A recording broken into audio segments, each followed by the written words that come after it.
సైన్యములకు అధిపతియగు యెహోవా మా దేవా మా కన్న తండ్రి, మా ప్రభువును మీ ప్రియకుమారుడైన క్రీస్తు యేసు ఘనమైన పరిశుద్ధమైన నామమున మీ పాదములకు స్తుతులు స్తోత్రములు నాన్న. స్తోత్రములు తండ్రి, స్తోత్రములయ్యా. ఇంతవరకు కాపాడి నడిపించిన విధానం కొరకై మీకు స్తుతులు చెల్లిస్తున్నాం. మా ప్రభువును మీ ప్రియకుమారుడైన క్రీస్తు యేసు పునరుద్ధాన దినమైన ఈ ఆదివార దినమునందు యథార్థముతోనూ ఆత్మతోనూ సత్యముతోనూ మిమ్మల్ని ఆరాధించడానికి ఇచ్చిన భాగ్యాన్ని బట్టి స్తోత్రాలు. ఈ సమయంలో మాతో ఉండుమని, మాతో మాట్లాడమని, మీ మాట ప్రకారంగానే భూమి మీద బ్రతికి మిమ్మల్ని మహింపరచుటకు సహాయము చేయమని క్రీస్తు యేసు ఘనమైన శ్రేష్టమైన నామమున ఈ ప్రార్థన సమర్పించి పొంది ఉన్నాము తండ్రి, ఆమేన్. మంచిది. ప్రేమన దేవుని వారులారా, పోయిన వారము ఈ మధ్య తెలియను దేని గురించి విన్నారో. ధర్మశాస్త్రం ఎవరికి ఇవ్వబడిందా? ఎవరి కొరకు నియమింపబడింది? మంచిది, సంతోషం. కానుకల గురించి మనం గత కొన్ని వారాలుగా ధ్యానించుకుంటూ వస్తున్నాం. ఆదాము సంతానమైన కయ్యూను ఏబేలు దగ్గర నుండి ధ్యానించుకుంటూ వస్తున్నాం. దేవుడు ఆది నుండి తన నామ ఘనత కొరకు, సువార్త కొరకు తన పిల్లలకు ఒక నియమాన్ని నియమించాడు. అదే కానుక. కయ్యూను ఏబేలు కానుకలు సమర్పించడం జరిగింది. అలాగే నోవాహు అర్పణలు అర్పించడం జరిగింది. విశ్వాసులకు తండ్రి అయిన అబ్రహాం గారు తన కొల్లగొట్టుకుని వచ్చిన సొమ్మంతటిలో, సంపాదన అంతటిలో దశమ భాగము మెల్కీసెదెకు అనే యాజకునికి ఇచ్చినట్టు చూస్తూ ఉన్నాం. అలాగే ధర్మశాస్త్రం వచ్చిన దొరక ధర్మశాస్త్ర ప్రకారంగా దేవుడు మోషే ద్వారా ఇజ్రాయేలీయులందరికీ దశమ భాగము లేదా 10వ వంతు నీ రాబడి అంతట్లో, నీ ధాన్యంలోనేమి, నీ పశువుల్లోనేమి, నీ మందలలోనేమి, పంట పండు ప్రతి దానిలో నుండి కూడా దశమ భాగము యెహోవా సొమ్ము. ఒక కట్టడ నియమించాడు. ఇజ్రాయేలీయులందరూ ఇలాగ ఇచ్చి తీరాలి. వారు వెండి బంగారాలను కూడా ఇచ్చారు. వేరొక దేశానికి సంబంధించిన రాజులు అన్యులైన వారు కూడా ఇచ్చారు. ఇలాగ క్రొత్త నిబంధనలోకి వచ్చేసరికి దేవుడు తన కుమారుని యేసుక్రీస్తుని లోకానికి పంపితే పుట్టిన యేసు బాబుకు కానుకలు తెచ్చారు. ఎవరు? తూర్పు దేశపు జ్ఞానులు తెచ్చారు. వారు బంగారము, సాంబ్రాణి, బోళము కానుకలుగా ఆయనకు అర్పించడం జరిగింది. అంటే క్రొత్త నిబంధన ఆరంభములోనే కానుకల ప్రస్తావన మనకు కనిపిస్తుంది. బాగా ఆలోచించండి. యేసుక్రీస్తు వారు బాలుడుగా ఉన్నప్పుడే తూర్పు దేశపు జ్ఞానులు కనుగొని, ఇదిగో ఆయన నక్షత్రమును వెంబడించి తమ పెట్టెలు విప్పి బంగారమును, సాంబ్రాణిని, బోళమును కానుకలుగా అర్పించిరి. అందుకొరకే ఎవరైనా డెలివరీ అయితే వాళ్ళ దగ్గరికి వెళ్ళినప్పుడు కొంతమంది ఉట్టి చేతులతో వెళ్ళరు. పిల్లలకు కావలసిన చిన్న డ్రెస్సులు కానీ, లేదా వారికి ఏదైనా తినుబండారాలు కానివ్వండి, లేదా తిరిగి వచ్చేటప్పుడైనా ఆ పిల్లల చేతుల్లో అవును 100, 1000 వారికి స్తోమత ఉన్నంత వరకు అలాగా ఇచ్చి వస్తూ ఉంటాం. కాబట్టి ప్రియమైన దేవుని వారులారా, ఆ తర్వాత యేసుక్రీస్తు వారు ఏం చెప్పారో, మీరేం విన్నారో మరొకసారి దాన్ని జ్ఞాపం చేసుకోవడం మంచిదని నేను తలుస్తా ఉన్నాను. పరిశుద్ధ గ్రంథంలోకి వెళ్ళండి.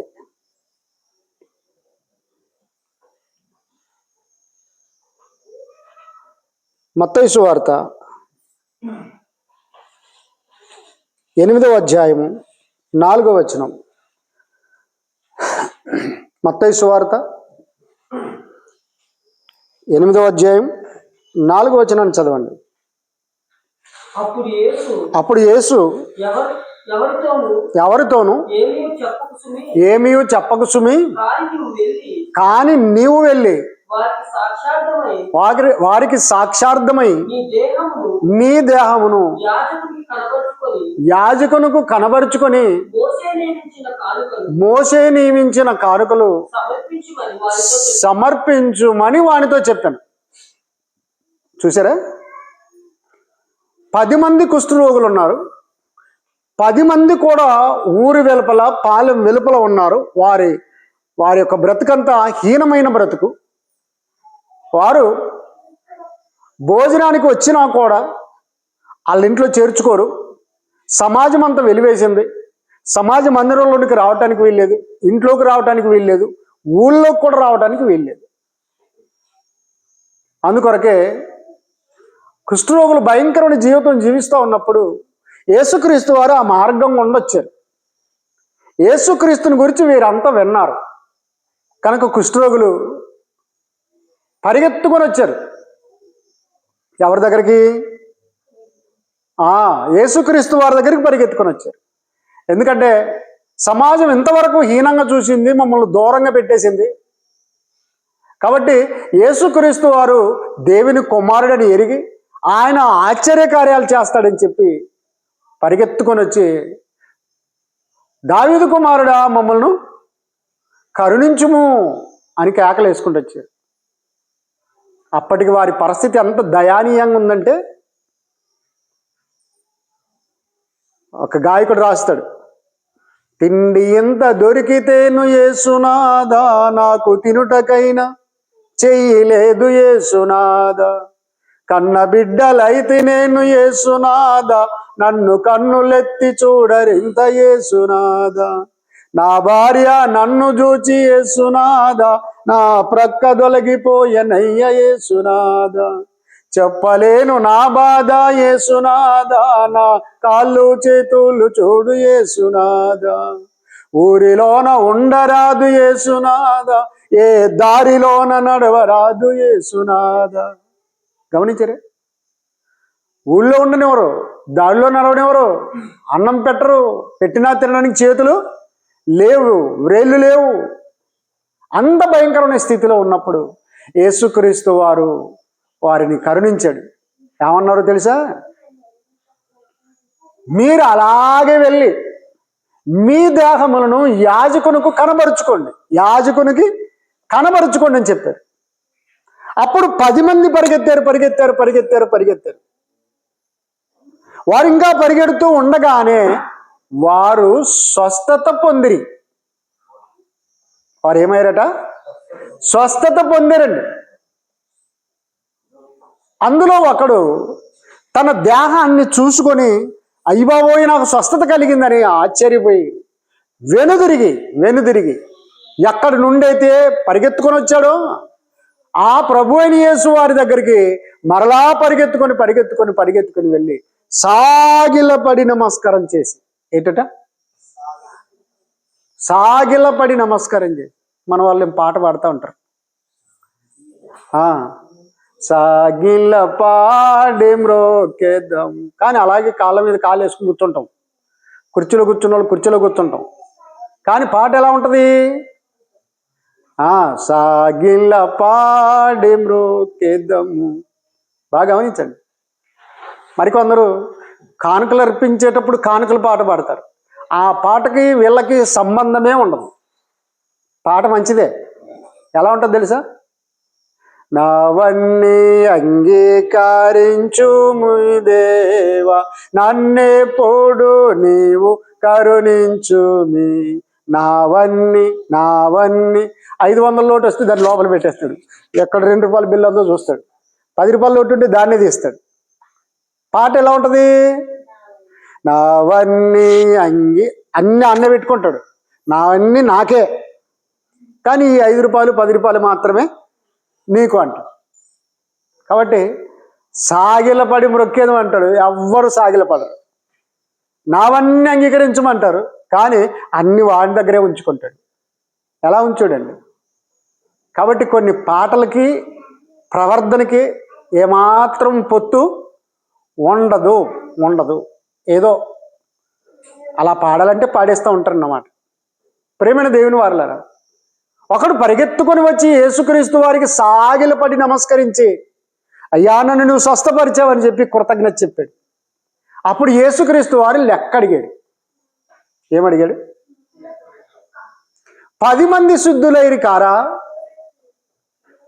మిగతా 9 మంది ఎక్కడా అన్నాడు. అంటే వీళ్ళు నేరుగా వెళ్ళారు, స్వస్థత పొందారు, యాజకుని దగ్గరికి వెళ్ళారు, తమ దేహాన్ని కనబరుచుకున్నారు, మళ్ళా సమాజంలో కలిసిపోయారు, వాళ్ళ ఇళ్ళలోకి వెళ్ళిపోయారు, వారు పని పాటలు చూసుకుంటున్నారు. అవును, ఇంత హీనమైన రోగము నుండి, భయంకరమైన కుష్ఠరోగం నుంచి మమ్మల్ని స్వస్థపరిచిన వ్యక్తి ఎవరు? ఆయనకు ఒకసారి కృతజ్ఞతలు చెప్పాలా లేదా? ఖచ్చితంగా చెప్పాలి. కొంతమందిని చూడండి, గ్లాసు నీళ్ళు తెచ్చినా కూడా ఏమంటారు తెలుసా? థ్యాంక్స్ అంటారు. మంచిదమ్మా, మంచిది బుజ్జి అంటూ ఉంటాం. కృతజ్ఞత. కాబట్టి 9 మంది ఎక్కడా అని అడిగితే జవాబు లేదు. నీవు వారికంటే నీతిమంతుడిగా తీర్చబడితివని నీవు వెళ్ళి ఏం చేయాలి తెలుసా? నీ దేహమును యాజకును కనబరుచుకొని మోసే నియమించిన కానుక బాగా ఆలోచించారా? ఏ కానుకట? మోసే నియమించిన కానుక సమర్పించుమని వానితో చెప్పాను. అబ్బా, కానుకకు దేవుడు ఆయన కుమారుడైన మన ప్రభు అయిన యేసుక్రీస్తు వారు ఎంత ప్రాముఖ్యత ఇచ్చాడు చూడండి. రోగం బాగైందా? మంచిది. నాకు కృతజ్ఞత చెప్పేవా? మంచిది, బాగుంది. ఇది దేవుని చిత్తమే, ఆ తండ్రి చిత్తమే. అయితే నువ్వు వెళ్ళి యాజకునికి నీ దేహాన్ని కనబరుచుకో, పర్వాలేదు. ఎందుకు యాజకునికి కనబరుచుకోవాలి?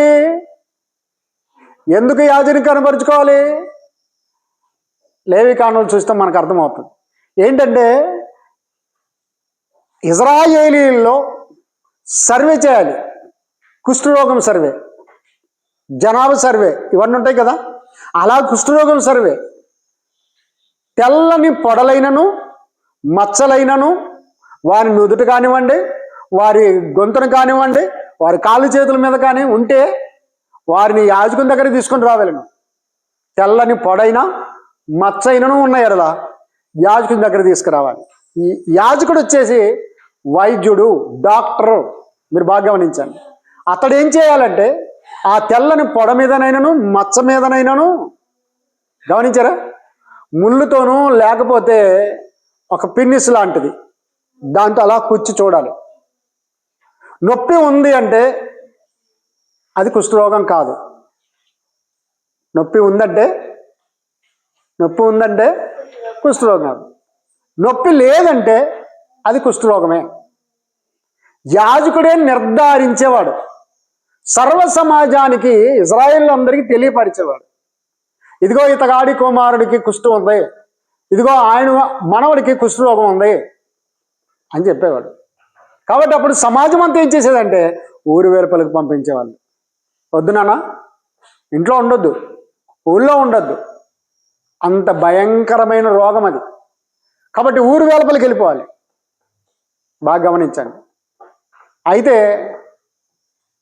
మొన్న వచ్చిన రోగం ఒకటి ఉంది చూడండి, 2019లో కరోనా, కోవిడ్, వేల మంది, లక్షల మంది చచ్చిపోయారు. కలరా, అది కొన్ని వేల మందిని చంపేసింది. ఎయిడ్స్, అది నిదానంగా చంపేస్తుంది. ఇలా చూస్తుంటే భయంకరమైన రోగాలు లోకంలో కనబడతాయి. అది శరీరం మీద వచ్చే రోగం. కానీ ఈ శరీర కార్యాల ద్వారా వచ్చే రోగం అతి భయంకరమైంది. లోకంలో దానికి మందు లేదు.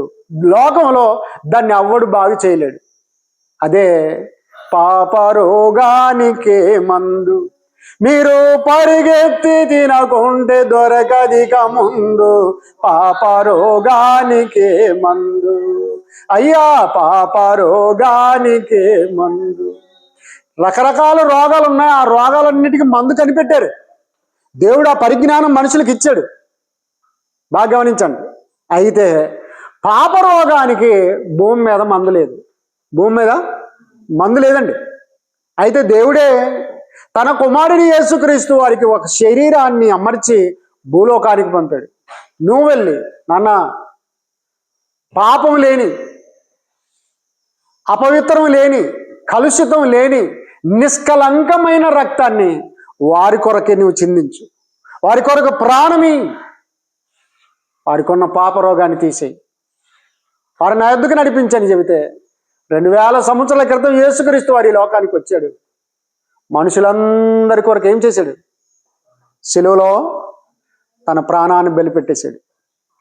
ఇదిగో లోక పాపాలను మోసుకొని పోవుచున్నా దేవుని గొర్రెపిల్ల, దేవుని గొర్రెపిల్ల. అలాగూ శిలువలో ప్రాణం అర్పించి సమాధి చేయబడి 3వ రోజున తిరిగి లేచాడు. కాబట్టి ప్రపంచం అంతటా కూడా కోట్లాది మంది పాపంలో ఉండిపోయారు. పాపం వలన వచ్చి జీతము మరణం, అదే నిత్యాగ్ని గుండం. ఆ నరకాన్ని తప్పించుకోవాలి అంటే యేసు ఒక్కడే గతి. యేసు రక్తమే మందు. ఏ మందు? దేవేంద్ర, ఏ మందు? యేసు రక్తమే పాపరోగానికి మందు. ఈ లోకంలో కోట్లాది దేవుళ్ళు, దేవతలు అనబడిన, ఋషులు అనబడిన, పెద్దలు అనబడిన, మహాజ్ఞానులు అనబడిన వారు ఉండినను ఎవరి రక్తము వలన విమోచన రాదు. గమనించరా? కాబట్టి జాగ్రత్తగా పరిశీలన చేస్తే యేసు రక్తమే మందు. ఏ మందు?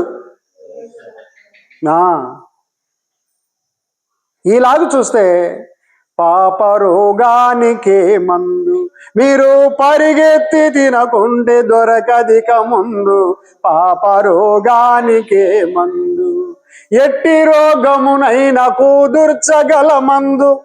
ఎట్టి రోగం అంటే ఎట్లాంటి రోగం?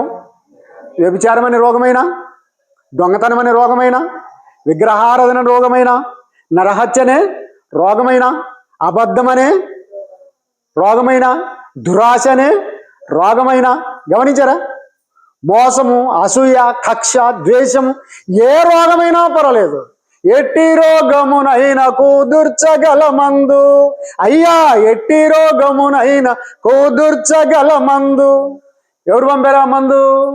పరలోక కంపెనీ పంపెనీ మందు. America company, Japan company, Korea? No no no no.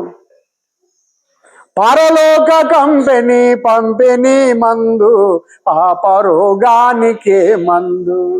అమ్మా పాపరోగానికే మందు, మీరు పరిగెత్తి తినకుంటే దొరకదిక ముందు. పాపరోగానికే మందు.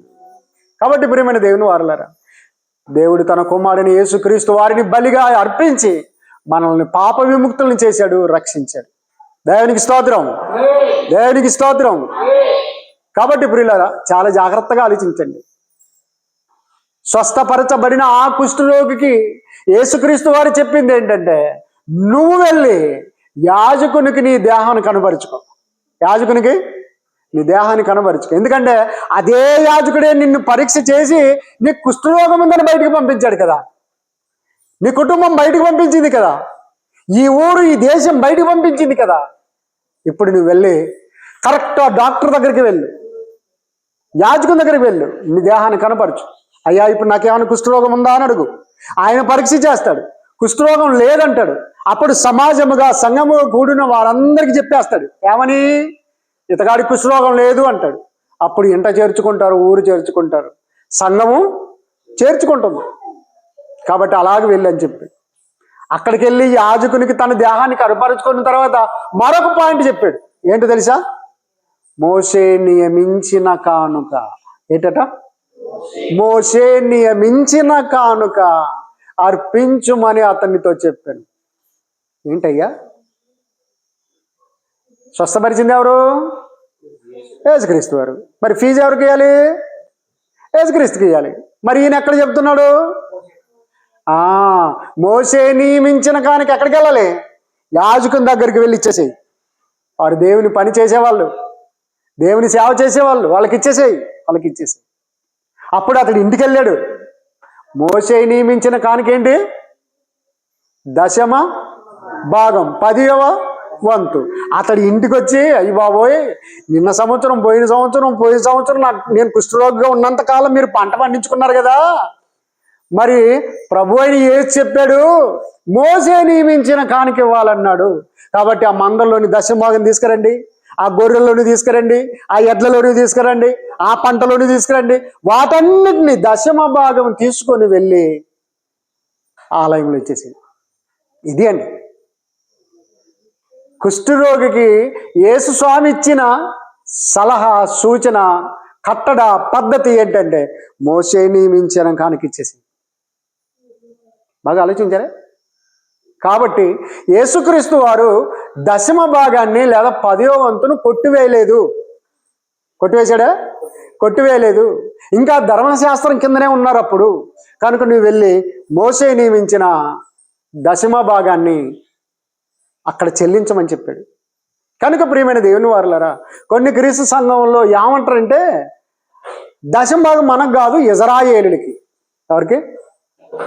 ఎవరికి? ఇజ్రాయేలులకి అంటున్నారు. సరే, దశమ భాగం ఇజ్రాయేలులకే, కానీ దశమ భాగం కంటే ఎక్కువ ఇవ్వాలని చెప్పాడు. మరి శతభాగాన్ని ఇవ్వాలి. బాగా గమనించండి. కాబట్టి దశమ భాగాన్ని కొట్టివేయలేదు, ఇవ్వమని చెప్పడం జరిగింది. కాబట్టి ప్రియమైన దేవుని వారలారా, చాలా జాగ్రత్తగా ఆలోచించండి. మార్కు సువార్త 12వ అధ్యాయం 41 నుండి చదవండి. మార్కు సువార్త 12వ అధ్యాయం 41 నుండి చూడండి. మార్కు సువార్త. ఆయన కానుక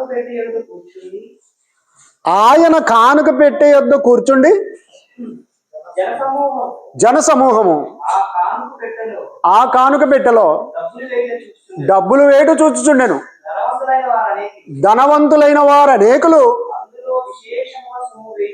అందులో విశేషముగా సొమ్ము వేయుచుండ్రి.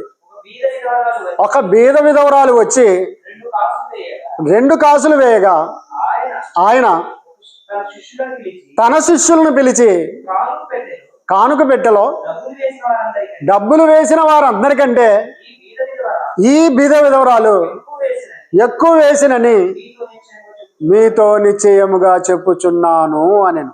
దేవునికి స్తోత్రం. 2000 సంవత్సరాల క్రితం అదే యేసుక్రీస్తు వారు సమాజ మందిరంలో సంఘముగా కూడుకున్నారు. అక్కడ యేసుక్రీస్తు వారు ఎక్కడ కూర్చున్నారు తెలుసా? ఎక్కడ కూర్చున్నారండి? కానుక పెట్టే దగ్గర కూర్చున్నాడు. చూసారా? ఎక్కడ కూర్చున్నారు? కానుక పెట్టే దగ్గర కూర్చొని ఎవరెవరు ఎంత కానుకేస్తున్నారో చూస్తున్నాడా? చూస్తా ఉన్నాడు. అనేకులు ఏమేశారట? ఏమేశారు బాలచంద్రం?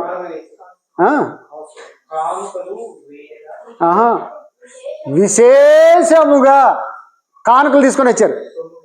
సొమ్ము ఏం చేశారంట? విశేషంగా తెచ్చారట. విశేషంగా అంటే 10,000 కావచ్చు, 30,000, 40,000, ₹1,00,000 కావచ్చు, వెండి బంగారాలు కావచ్చు. వాటిని తీసుకొని వచ్చి విశేషముగా కానుకలు వేశారు. ఇది నా మూట, ఇది నా మూట, ఇది నా మూట. గమనించారా? విస్తారమైన కానుకేశారు. అందులో విధవరాలు కూడా వచ్చింది. విధవరాలు ఎంత కానుకేసిందో తెలుసా? 2 కాసులే. 2 కాసులే ఉన్నది. 2 కాసులే. మళ్ళీ ఇంటికి వెళ్తే మరొక కాసు లేదు. ఒకవేళ తన ఇంటి వారికి భోజనం పెట్టడానికి ఏమీ లేదు. అంటే ఉన్నదంతా ఇచ్చేసింది అనమాట. ఉన్నదంతా ఇచ్చేసింది. యేసుక్రీస్తు వారు ఆమెను చూశాడు. ఆమె పర్సులో ఏం లేదు, ఆమె ఇంట్లో ఏం లేదు, ఆమె పేదరాలు, ఉన్నదంతా కూడా వేసేసింది. అప్పుడు తన శిష్యులను పిలిచి దగ్గరకు రండి అన్నాడు. వీళ్ళైతే విశేషం కానుక వేశారు, కానీ వీరందరికంటే ఈమె ఎక్కువ కానుక వేశాను. ఏంటయ్యా, వాళ్ళు మూటలు తెచ్చేశారు, ఈమె ఎన్ని తెచ్చింది? 2. మరి ఈమె ఎక్కువ వేసింది అని చెప్పాడు. అంటే 1,00,000 రూపాయలు ఉన్నవాడు 20,000 వేస్తే అది పెద్ద ఏమీ కాదు. తన దృష్టిలో నేను 20,000 వేసానని చెప్పుకోవచ్చు. కొంతమంది పేర్లు చెప్పుకోవడానికి వేస్తూ ఉంటారు. నో, పేర్లు చెప్పుకోవడానికి వేయకూడదు. అక్కడున్న వాళ్ళందరూ విశేషముగా డబ్బులు తెచ్చేసినప్పుడు వాళ్ళు నా పేరు చెప్పు అన్నారా? అనలేదండి. పేరు చెప్పుకునేటట్లయితే అది దేవునికి కానుక ఇచ్చినట్టు కాదు. నీ కీర్తి కొరకు, నీ ఇమేజ్ కొరకు, నలుగురిలో నేను ఇంత ఇచ్చానని పేరు ప్రఖ్యాతుల కొరకు ఇచ్చిన వాడు అవుతాం. కాబట్టి పేరు చెప్పొద్దు, చెప్పించుకోవద్దు, వేసేసేయి. కొన్నిసార్లు నేను కూడా కానుక ఎవరైనా ఇచ్చినప్పుడు, అమ్మ మీ పేరేంటి, నాన్న మీ పేరేంటి అంటే, సార్ కానుక అంతే. రైట్. నేనేం చేస్తాను తెలుసా? కానుక ఇచ్చారు, పేరు వద్దన్నారు, దేవుడు వారిని దీవించిన కానుక ఇచ్చారు, గమనించారా? 10,000 కానుక ఇచ్చారు, కానీ వారి పేరు చెప్పొద్దు అన్నారు. దేవునికి కానుక ఇచ్చారు, దేవునికి స్తోత్రం అంటాం. గమనించండి. కాబట్టి ప్రియమైన దేవుని వారులారా, అనేకుల కంటే అక్కడున్న వాళ్ళు విశేషంగా ఇచ్చారు కదా, వారందరికంటే ఈమె ఎక్కువ ఇచ్చాను అని ఎవరు చెప్పాడు? ఎందుకు? మీరు ఎక్కడికి వెళ్ళినా ఇలాంటి కానుకల గురించి చెప్పండి. ఎందుకంటే మీరు అనేకులు ఎదుటికి వెళ్తారు కదా, చెబుతారు కదా, ఇస్తే సంపూర్తిగా ఇచ్చేసేయండి. మరి ఆమె దశంభాగమా? అది ఏమండి? అది 10వ వంతా కాదు. అందుకొరకే ప్రభుని ప్రేమించిన పేదరాలు కాసులు 2 ఇచ్చెను కానుకగా. ప్రభుని ప్రేమించిన కాసులు 2 ఇచ్చెను కానుకగా. జీవనమంతయు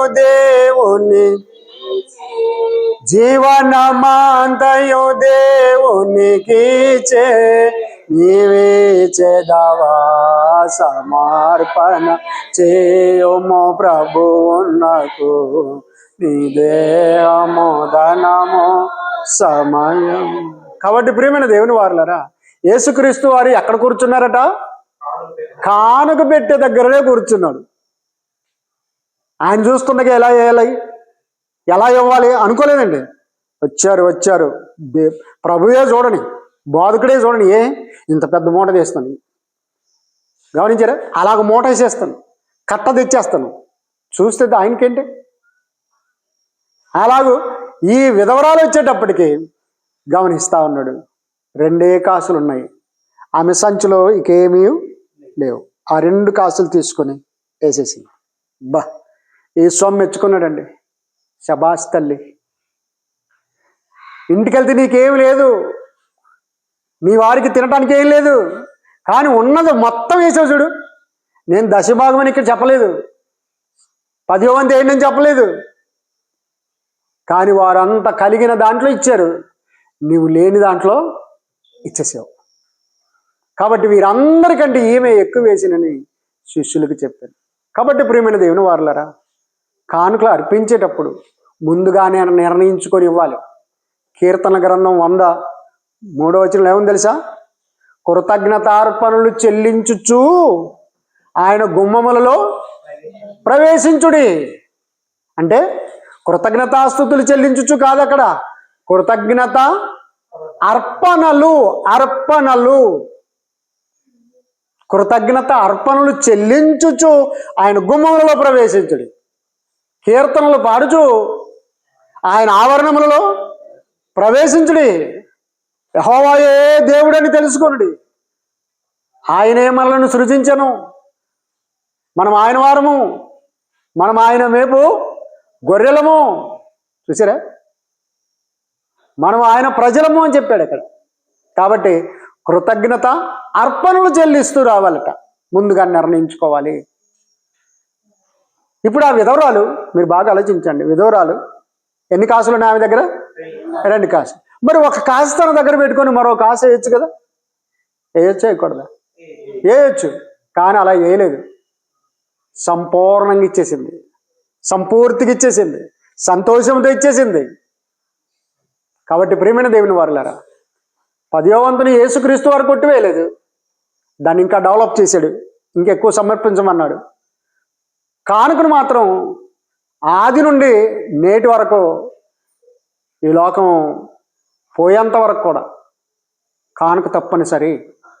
ఆరాధనలో అది ఒక భాగము. పాటలు పాడాలి, ప్రార్థన చేయాలి, అపోస్తలుల బోధ వినాలి,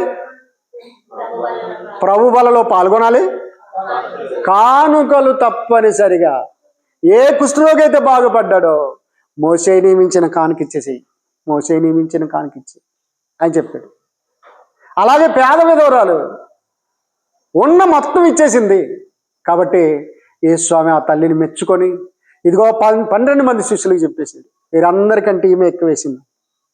కాబట్టి అలాగూ మనం కానుక ఇచ్చే వారంగా ఉండాలని, దేవుని దీవెన పొందాలని, దేవుని వాక్యాన్ని అలాగే నెరవేర్చాలని ప్రభు పేరట మనం చేస్తూ ముగిస్తున్నాం. దేవుడు తన మాటలను మన హృదయంలో ఉంచి ఫలింపజేయునుగాక. బలలో ప్రవేశించబోతున్నాం. ఎవరైతే నమ్మి బాప్తిసం పొందుకున్నారో వారంతా కూడా ఇందులో పాలు పొందాలి. ఎవరు అయోగ్యంగా పాలు పొందవద్దు. ఇది క్రీస్తు శరీరం అని, క్రీస్తు రక్తం అని